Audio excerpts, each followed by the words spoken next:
This podcast is brought to you by Scott Kennedy over at State Farm. He is an amazing guy. Thank you so much, Scott, for sponsoring my podcast. Thank you. If you guys have any needs for insurance, go check out Scott Kennedy and his team over there. He does all kinds of awesome things. He's actually doing this really cool thing with Meals on Wheels right now where if you go get a quote from him, he will donate $10 to the Meals on Wheels. And you don't have to go with him. You just have to get the quote. So it's called Quotes for Good. So go check him out. Go into his office. Give him a call. Check him out on Facebook and see about getting a quote for good. That's an amazing thing. Let's get this podcast started. Welcome to another Paris, Texas, a podcast. This is a podcast where you get to listen to people's stories, people that have either influenced or lived in the city of Paris, Texas. I love hearing their stories, and I can't wait for you to hear the next guest.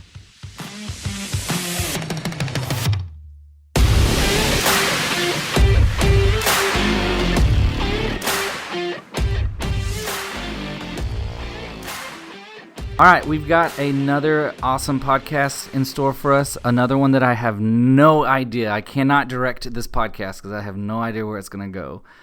Everyone say hello to Lora Arnold. Hi, guys. How's it going? What's up? So tell everybody, if they were to know you, where would they know you from? I work at the Paris News, and so you probably see me with the camera most of the time. So I'm out and about and everywhere. Awesome. So where are you from? I'm from here originally. I live actually in Sumner, and so I'm out in the country, but I wasn't born here, but I was raised here. So I grew up in Globe, which is on just the other side of Sumner. Oh, okay. So the big blue water tower, have you ever seen it? Yeah. That's in my backyard. Yeah. I've seen that like growing up. Not my current backyard. But, yeah. But I always called it the blue M&M. Growing up as a kid, that was always look for the blue M&M. Yeah. Now my kids, when they go to my mom's, their grandma's, they're like, blue M&M. And it's something warm in my heart whenever they say that. Mm-hmm. Okay, so you're born here. Did you go to school the whole time here? Yes, I went to Northmore. Northmore. Starting out. All the way through? All the way through, yeah. So what was your thing in school? Like, what did you enjoy? I really enjoyed running, so I ran track, and awesome. I played basketball up until I quit like halfway through my senior year. So. Oh, awesome! Yeah. So what you run in track? I ran distance, and so I did like the 2 mile, mile. When I was younger in high school, I ran hurdles, so I did the 300-meter hurdles. But. I did cross country and distance in track growing up. That's interesting. Yeah. My senior year, I ended up doing cross country. Awesome. Did you enjoy it? I loved it so much. I was like, why didn't I do this for 4 years? But, yeah. I enjoyed it as well. I don't enjoy running now as much. Yeah. But same. But I enjoyed it then. I mean, even in my 20s, I did like an Ironman, which is quite a bit of running. Yeah. But no, I don't really want to do it anymore. Mm-hmm. All right. So running. So did you have anything outside of school that you did? Like. When I was younger, I was in 4-H, and so I showed goats and things like that. But when I got into high school, my parents were kind of like, all right, you have to pick one or the other, sports or this. And so I'm focused on sports. Awesome. Yeah. And you hadn't slipped into photography yet in school? I kind of dabbled in it. I liked getting just my little digital camera and kind of taking pictures of landscape, and awesome. I started enjoying it in high school, and especially when I was in middle school, I always had like one of those throwaway cameras. Mm-hmm. The little yeah. Mm-hmm. I still have 2 of those, and I've been waiting for a day. I want to my kids to go out, and I'll do a video about it of them going out and like experiencing something that you don't really get those anymore. Mm-hmm. They're kind of rare now, and having them like you get one shot, like you don't get the. Yeah, you don't I guess you get like 24 shots in the camera, but like you don't want to take 24 photos of the same thing. They're so used to being able to take 100 photos of the same thing until they get the one they want. Mm-hmm. Back then, you only had 24 shots, and then you had to take it into Walmart to get it developed or whatever. And so it's very interesting to kind of think that way. It's like a film camera whenever you go out and you're looking for that one shot, and that's it. Yeah. So. I've always wanted to dabble in the old cameras where it's the same scenario. We have to put film in, and you have to like dial in all the like settings aren't digital. They're like all on these little dials on the camera. Yeah. I have a few of those at home, but I've never done it. Yeah. It's very interesting. I played around with that in college a little bit and messed with film, but... So what was your plan coming out of high school? What did you want to do? Well, one of my friends, she actually got hurt in high school with her knee, and it made me want to be a physical therapist.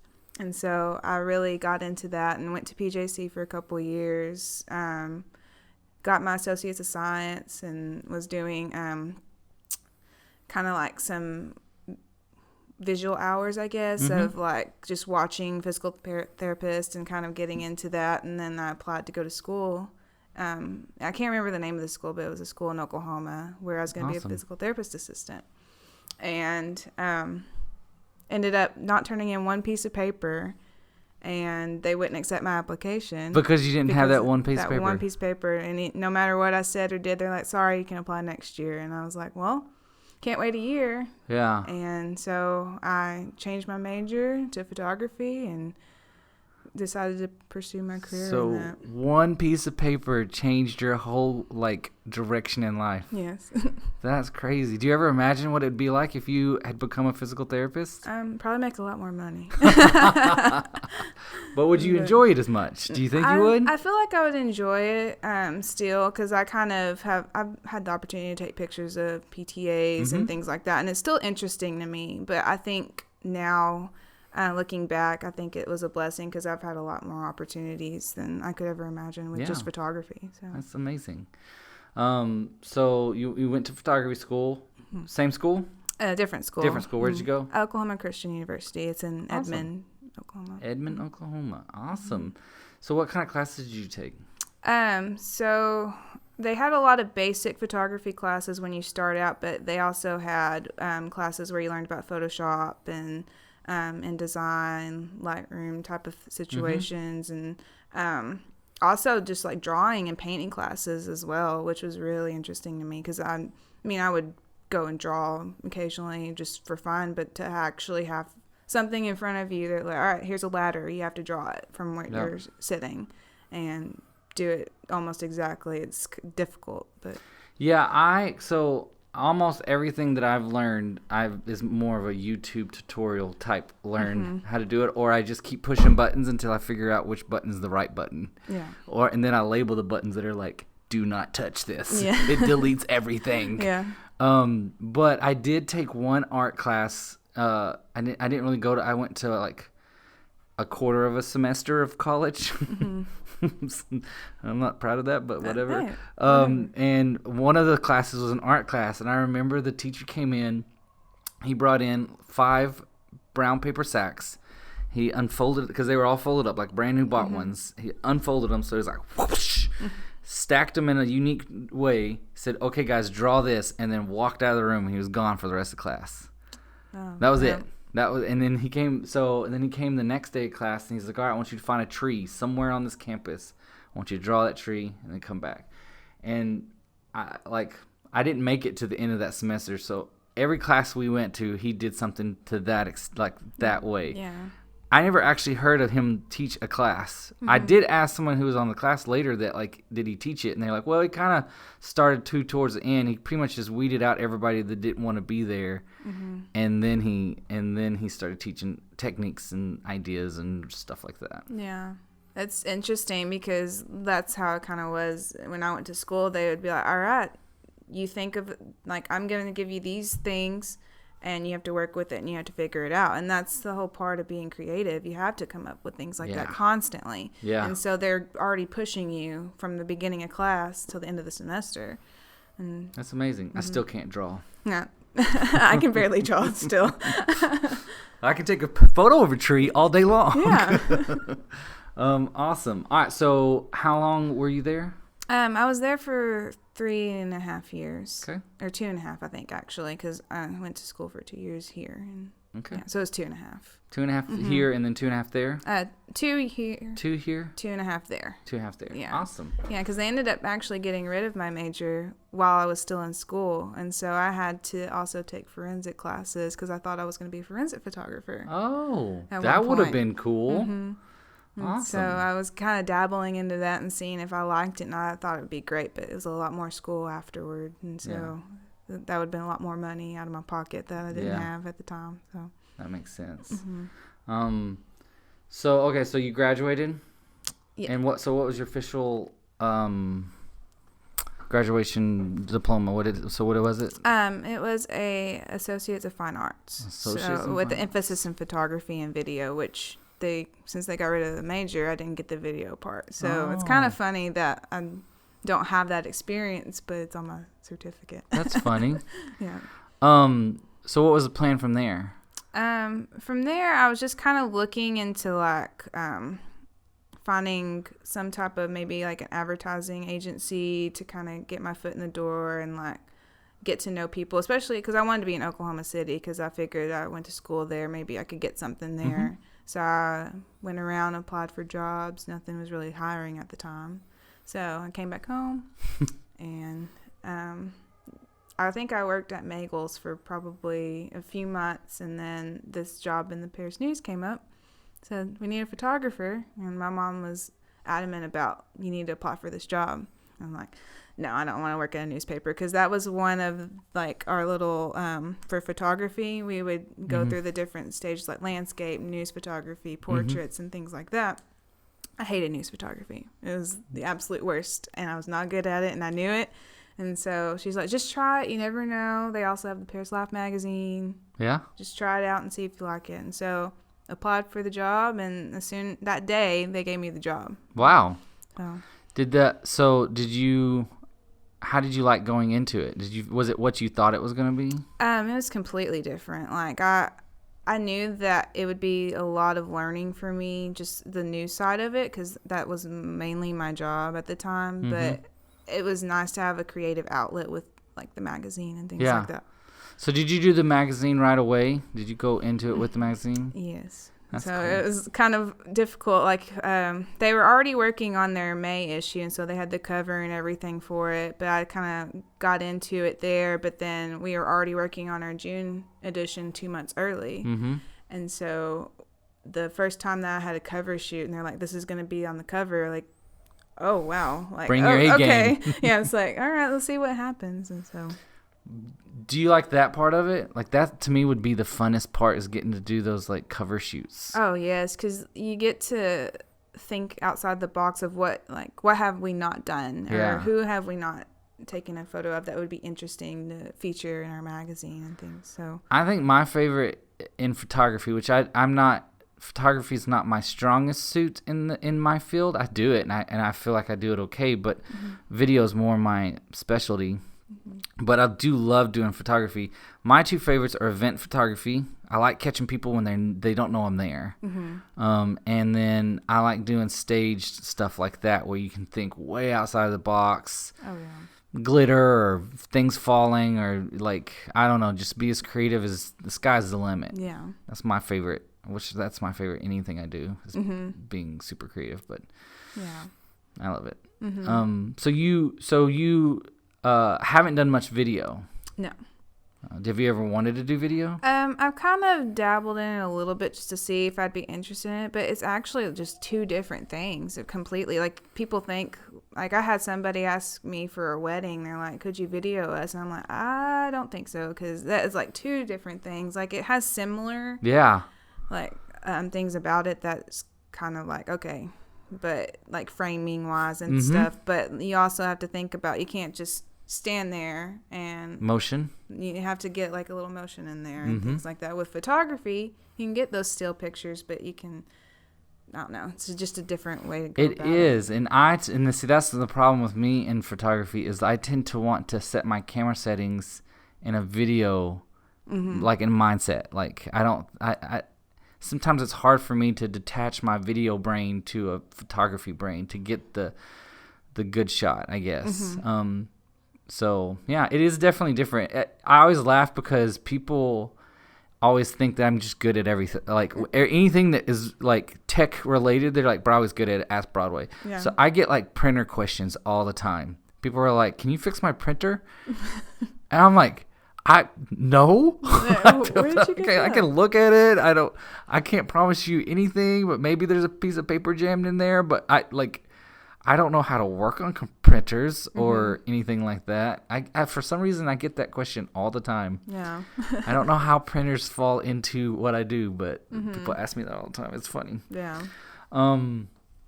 So, but you enjoy the news side of stuff too, right? I'm learning to love it. It's still a little difficult for me. We have evaluations every so often, like every few months, and kind of like, okay, here's some things you need to work on, which is great because I love constructive criticism. Right. And that's one that's always on my list of like, you need to work on this. And every year it's gotten better, and so I'm improving, but I have to find a way to be creative but still tell the story. Yeah.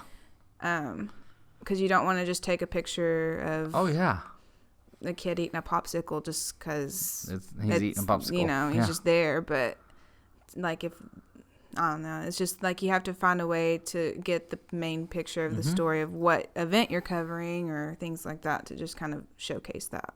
Agree 100%. Story is super important. Is there something that you're a new like avenue or something you're wanting to try to get into in that realm? No, I just dropped that on you. Yeah. Like just in photography? Yeah.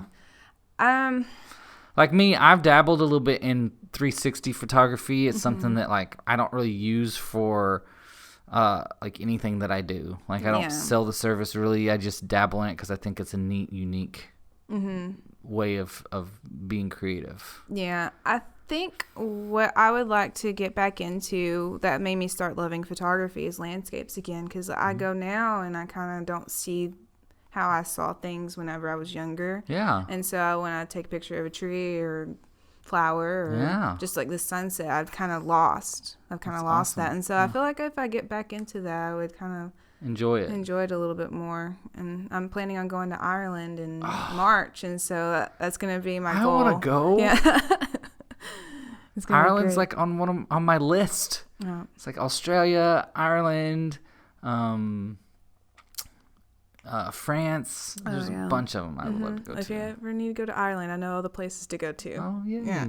I've already been before. I've been 2 years ago, and so I'm excited. Is it in your heritage? I think so. I was adopted, so I don't really know like everything about like where I'm from and everything, but I think the red hair kind of gives it away a little bit. But I think I got the Irish in me. So how many times have you been to Ireland? It's just once. Just once? Yeah, but But you loved it. Yeah, but I loved it. I spent I think 3 days there. I went to London, Wales, and Ireland with one of my buddies. She was in law school and studied abroad for a year, and so I just went over there to visit her, and I told her, I was like, can we please go to Ireland? Because she had been before. And she's like, yeah, let's do it. And rented a car, spent 3 days, and just made a big round trip around Ireland. That's amazing. I expect to see a bunch of photos of this. Oh, yes. Because I want to live vicariously through you going. Yes. It's just as green as can be over there. Like, I went in the end of January and the beginning of February. It was just as green as it could be. It's so pretty over there. Oh, man. And the people are just as beautiful. They're just like Texas, so welcoming and loving. So I love it. And the accent. Oh, yeah, sure, that's it's the terrible. best. Oh, no, I'm joking. It's true. It's amazing. Yeah. Someone told me we were talking. Oh, I was talking to Katie Dixon the other day, and she was telling me how like in Australia they love the Texas accent. Oh yeah. And I think that's funny because like I don't feel like I have an accent, not even a Texas one. Yeah. My wife would probably say something different, but because she's from Colorado. Oh yeah. But that's funny. That's fun. I'm excited for you. Yeah. Thank you. Yeah, and landscapes are fun. I also like astrophotography. Oh yes. And that's something Tony Corso does a lot of. People see him all the time. Night shots, any kind of dark shots, like with the skies glowing with stars. I just never get to do it. Yeah. By the time night hits, I'm wiped. If you ever get the opportunity, it's great because I've gone out with Tony a few times. Hey, it's meteor shower night. Yep. You want to go out? And I'm like, okay, let's do it. This Monday is supposed to be like one of the largest in a while. So I think Tony called me. No, I saw him yesterday, and he was like, do you want to go? And I'm like, I'm in. Yeah. So it's always a good time with him because you learn so much from him as well, too. Like, he just did it for fun. Yeah. And it's really hard sometimes and you probably get this too, when you do it for a living. So like I truly feel like I get to do my hobby for a living. Yeah. Which is what people strive for, I think, a lot in life. But the problem with that, not that it's a problem, but the downside to that is like when you find those opportunities to do something that's fun, you're like, oh, I've been doing this all day. I don't really want to go out tonight and take more photos. Yeah. I just did a photo shoot. Yes. But I do enjoy it when I do go. It's a lot of fun. Yeah, for sure. That's kind of how I feel, because I'm constantly I got a camera in my hand all the time taking pictures, and so whenever it's like that time to have fun, it's like, oh, well, I don't know if I really want to do it because I've been doing it all day.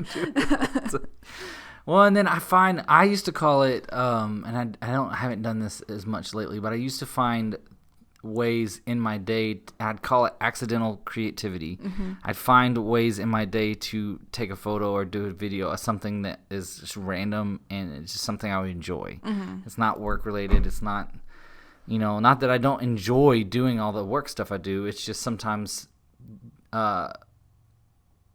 escaping from reality for just a second kind of makes your day a little bit. You know what I mean? Yeah. It also helps your creativity. Yes. Like spark some new things. Yes. I constantly try to do that because I always have to think of something new. And you try to see it in a different light. Like you try, because, you just get so used to stuff being the same. Sometimes seeing it in a new light, like you said, sparks creativity, and you see it from a different angle, and you're like, oh, if I go over there, I'm going to get this, and then it turns out really cool, I hope, or not, whatever. Yeah. So, awesome. I don't have any more questions. No, that's okay. You have anything else you want to say? Not that I can think of. Not that you can think of? Yeah. Awesome. What's your, I haven't done this one in a little bit. What's your favorite place to go in Paris, Texas? It can be anything. It doesn't have to be food. It can be food, but it doesn't have to be food. It can be shopping. It can be a quiet place that you like to just retreat to. Anything. Favorite place inside of Paris, Texas that you love to go? Honestly, downtown, because I know that there's so much potential, and I know they're trying to grow this community, and there's just like so many buildings that I love, and I'm like, man, if they could turn this into something, or if we can just make this I don't know. I just think that is so interesting and great, and the projects that they're already working on, like the Grand Theater project, and just like a lot of boutiques and restaurants trying to make their way in downtown, and I think it's great, and I just would love to see that flourish a little bit more. Agree 100%, which everybody on this podcast already knows that because I talk about it a lot. But no, I love my downtown. I try to stay involved. I try to get, last night, actually, you said Grand Theater Project. We had a banquet last night, and we had a bunch of people. I think I saw you there. Yeah, the art auction. The art auction, yeah. And it was a lot of fun just seeing the life in that, and hearing about some of the, the troubles and the speed bumps that we're going through to get the Grand Theater back up, and then just hearing about some of the successes that we're having. And they actually were able to open the front hallway that takes you into the theater, and people were able to walk in and see like some of the progress that we've had within just a little bit of time that we've kind of been back up and running. And I don't know, it was just really exciting seeing that side of downtown, just people, seeing the excitement in people's faces. Yeah. Did you see, sorry, not to get off, just talk right now. Did you see Chris Yates' photography last night? The one that we auctioned? Oh, the one with the letters going up? Yeah, the letters going up, and then he did one that was a photoshopped one with his daughter, his 12-year-old daughter, that looked like Stranger Things. Oh yeah. But he like posed her in his driveway, and then he photoshopped her out, and then photoshopped her into another photo with the Grand Theater in the background. It was amazing. Yeah. He killed it on that. That's awesome. High five, Chris Yates. Yes. But anyway, that was kind of along the photography side of thing. All right. Well, thank you so much for being on my podcast. You're welcome. I hope you enjoyed it. Yes, I did. It was great. Thank you for inviting me. I enjoyed your story. Thank you. And I'm not kidding. I want to live vicariously through you when you go to Ireland. I will do that. I'll post all the pictures. All the photos. All of them. Yes.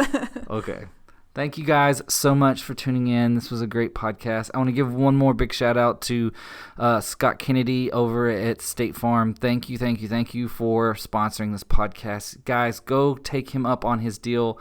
He's giving $10 to every person that gets a quote to Meals on Wheels. It's an amazing program. He's an amazing guy, good heart. Go try him out. See you guys next week.